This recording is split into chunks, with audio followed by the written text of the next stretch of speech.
Sejam bem-vindos ao canal Flog Rock. Aqui quem fala é Pablo Sato e está começando mais um vídeo de biografia que vocês tanto pedem e tanto gostam, apesar de não concordarem com algumas pronúncias, mas enfim, né?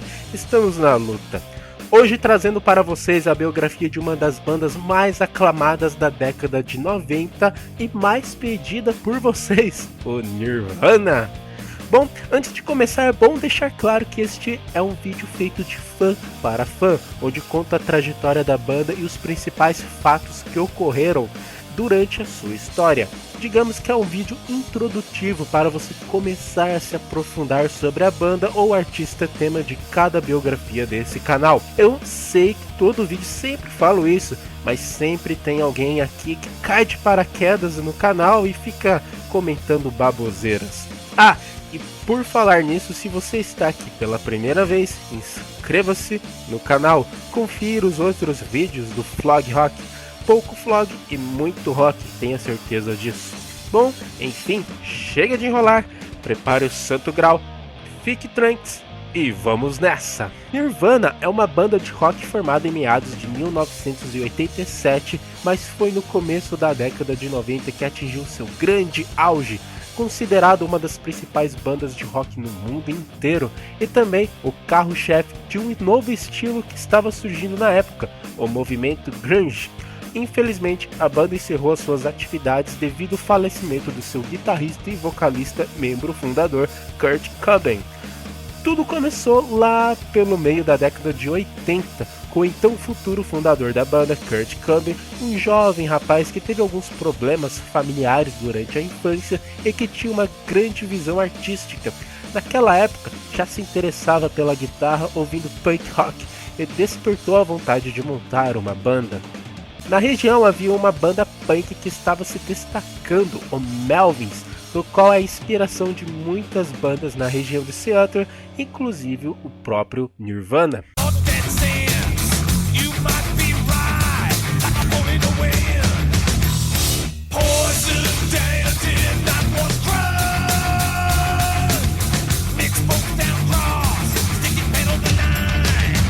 Kurt Cobain era seguidor dessa banda e em um dos ensaios conheceu Chris Novoselic, ou Novoselic, pronuncia aí da forma que você achar mais correto, tá?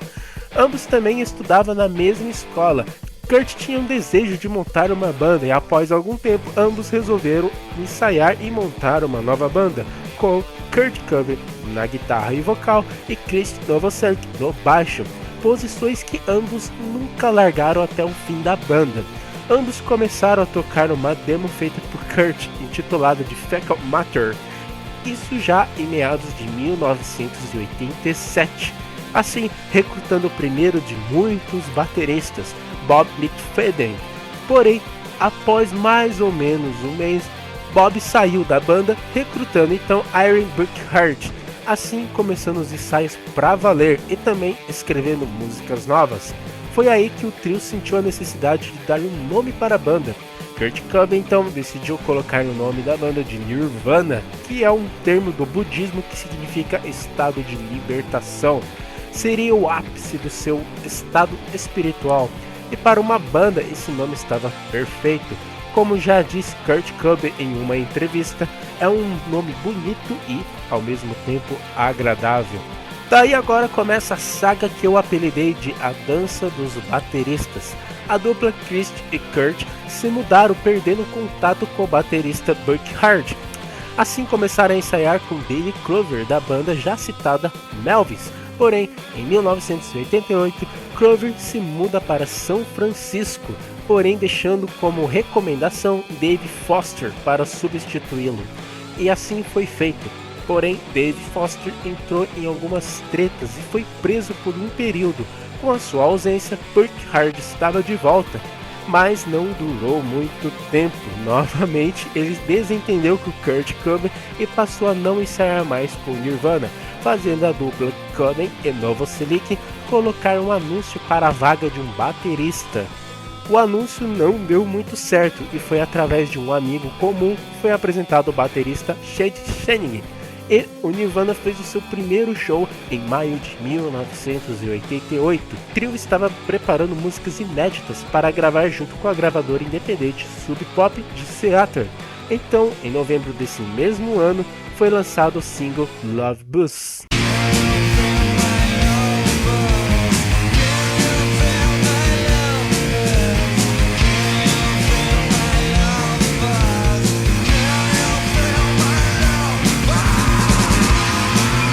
Após o lançamento do single Love Buzz, o Nirvana, junto com a mesma gravadora, estava preparando para gravar o primeiro álbum com o produtor Jack Endino, que seria um dos principais nomes para o surgimento do grunge.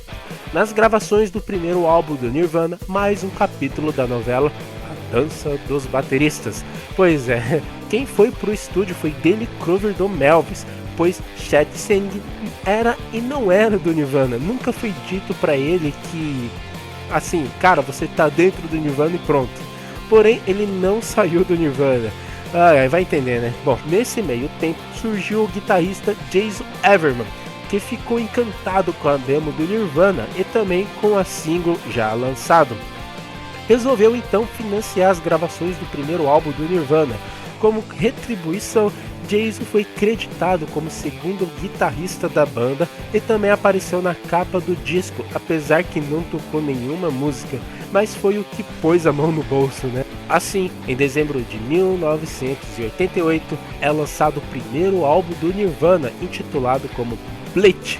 Com fortes influências ao punk rock empregado pelo Melvis, o disco nem chegou nas grandes rádios e não atingiu as paradas de sucesso. Porém, recebeu ótimas críticas, foi a porta de entrada para o que ainda estava por vir. O álbum teve alguns destaques como About a Girl, Negative Creep, Sighting Things e a já lançada Love Buzz.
Após o lançamento, Jason Everman entrou de vez na banda e em junho de 1989, o Nirvana começou a fazer sua primeira turnê nacional e algumas canções começaram a tocar nas rádios da região.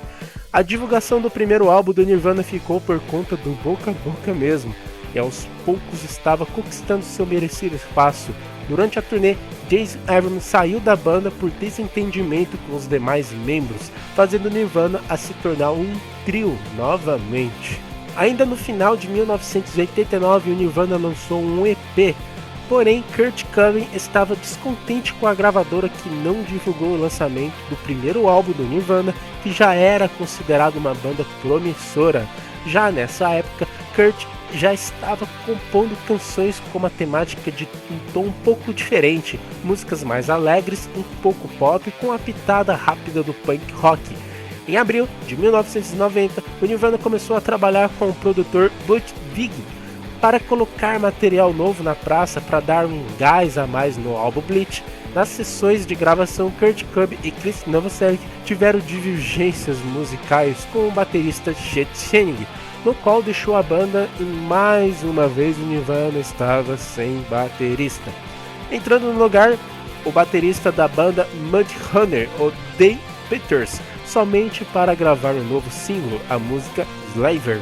Novamente, Dale Crover do Melvis foi chamado para completar uma turnê na costa oeste dos Estados Unidos. Vendo a necessidade de um baterista fixo, virtuoso e promissor, o vocalista do Melvis e amigo de Kurt Cobain, Buzz Osborne, apresentou o baterista Dave Grohl que no qual acabou de sair de uma banda de rock chamada Scream. Agora sim, o Nirvana estabeleceu o posto de baterista e formou o trio que conhecemos até hoje, e também o fim da novela A Dança dos Bateristas.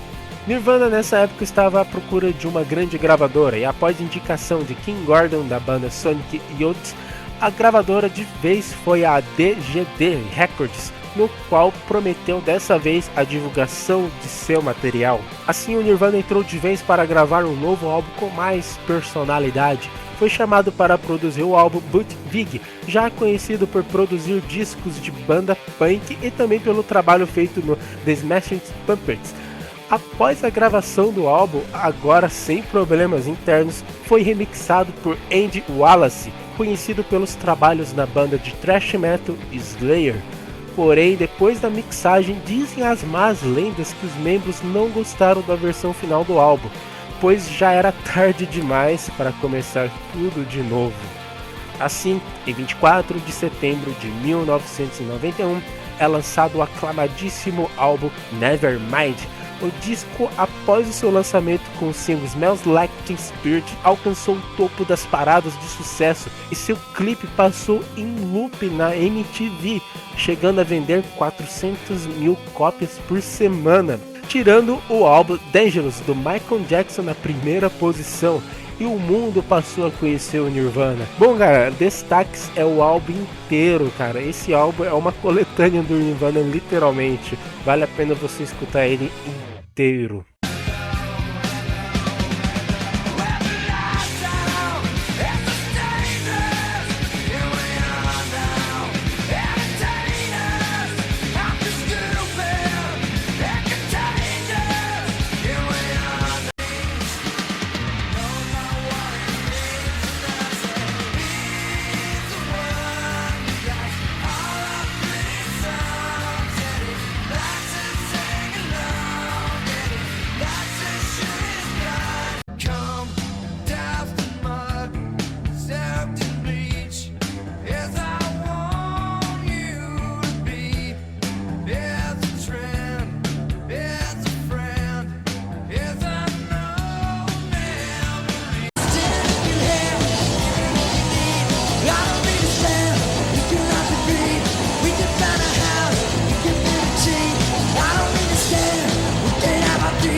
True.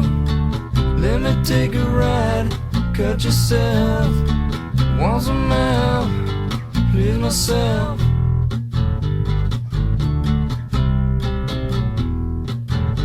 Após algumas turnês na Europa, em janeiro de 1992, Nevermind atingiu a marca de 8,5 milhões de cópias vendidas somente nos Estados Unidos. E Nevermind foi o gás necessário para outras bandas do cenário de Seattle se consolidarem, como Pearl Jam, Alice in Chains, Soundgarden, enfim, cara, o movimento que seria chamado de grunge. Daí começou o primeiro desentendimento do trio por direitos autorais das músicas já feitas, porém rapidamente foi acertado com Kurt Cobain levando a maior parte dos direitos devido a ele ter contribuído mais. Fato que seria desgastante um tempo depois. Em meio a boatos que a banda iria se separar, o Nirvana fez uma apresentação memorável encerrando o festival Reading, na Inglaterra. Em 1992, foi o ano que o Nirvana estava colhendo o sucesso do álbum Nevermind. Porém, no final desse ano foi lançada uma coletânea que para muitos é considerado um álbum, pois contém músicas inéditas. O Insecticide. Nela continha canções ótimas que estava apenas em bootleg não oficial e estava vendendo com um valor um pouco abaixo. O álbum foi essencial para deixar ainda mais o Nirvana em evidência para o ano de 1993.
Em 1993, o Nirvana estava preparando para lançar um novo álbum com o mesmo patamar que seu antecessor.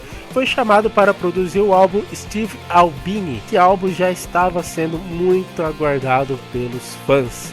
Então, em setembro de 1993, é lançado o álbum In Utero, com sua canção polêmica Hit Me e o clipe mais polêmico ainda de Heart Shaped Box. Consolidou a carreira do Nirvana sendo uma das mais influentes bandas da década de 90. In Utero recebeu ótimas críticas, apesar das canções polêmicas já citadas.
O álbum foi muito elogiado pela crítica, apesar do Nirvana sendo agora uma banda mystery. O disco soou como uma banda de indie rock alternativo.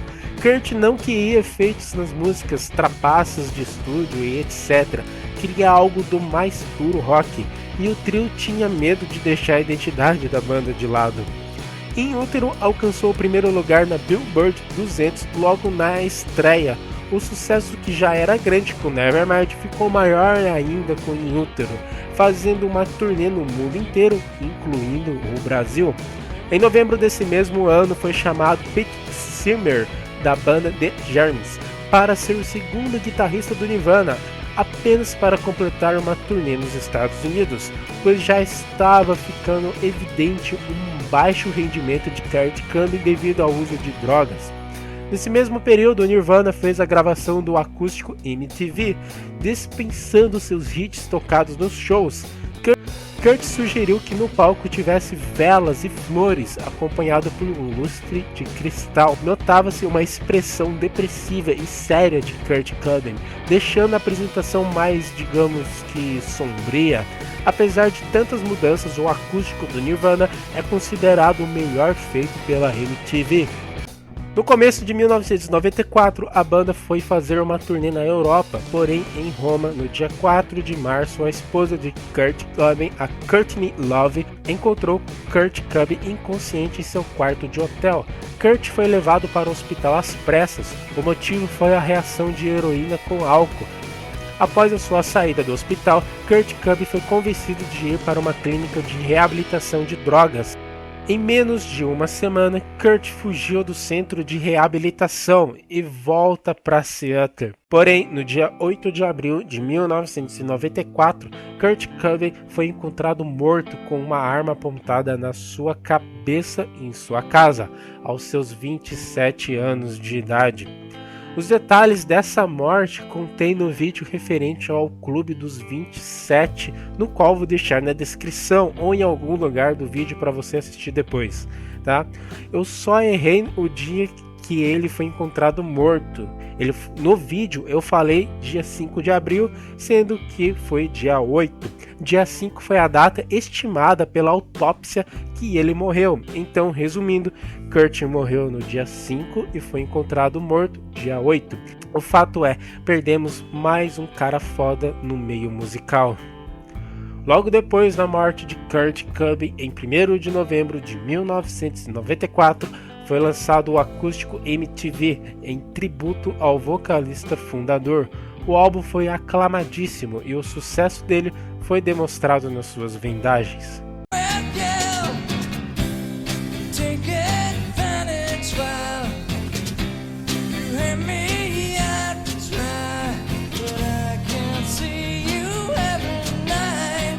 Free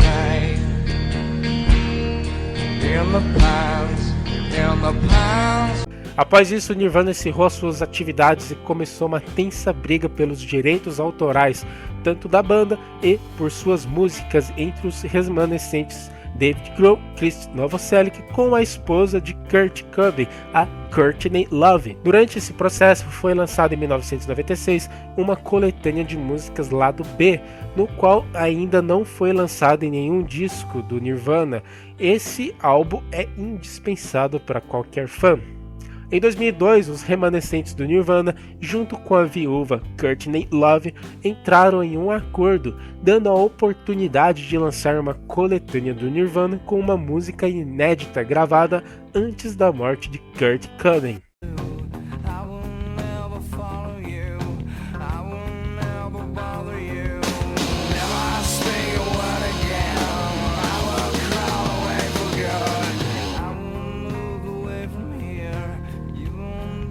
Foi lançado ao longo desse tempo alguns ao vivo, livros, documentários e etc. referente ao Nirvana e ao Kurt Cobain. Em termos de história da banda, eu fico por aqui, pois a discografia realmente parou e as atividades da banda também. Agora eu vou falar um pouco do power trio principal do Nirvana e sobre os bateristas, só vou destacar mesmo o David Grohl, beleza? Vou começar com Kurt Cobain, nascido em 20 de fevereiro de 1967 em Washington, nos Estados Unidos, é a figura central do Nirvana, sendo vocalista e guitarrista.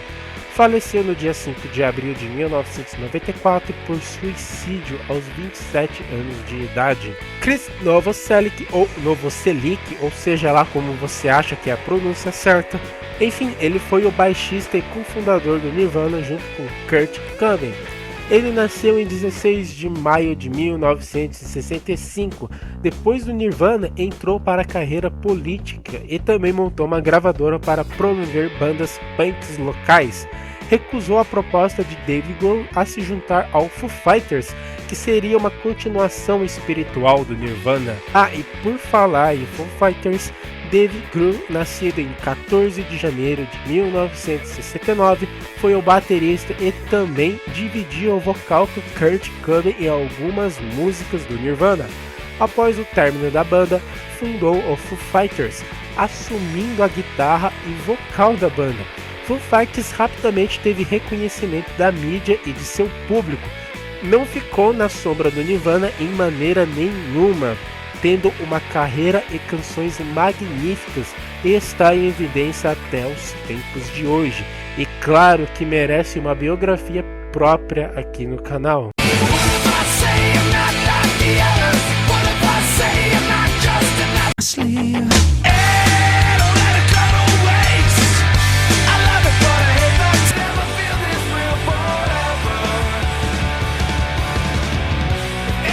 Galera, então é isso. Eu costumo, ao final de cada biografia, falar um pouco da importância da banda tema do vídeo. Porém, Nirvana dispensa qualquer apresentação.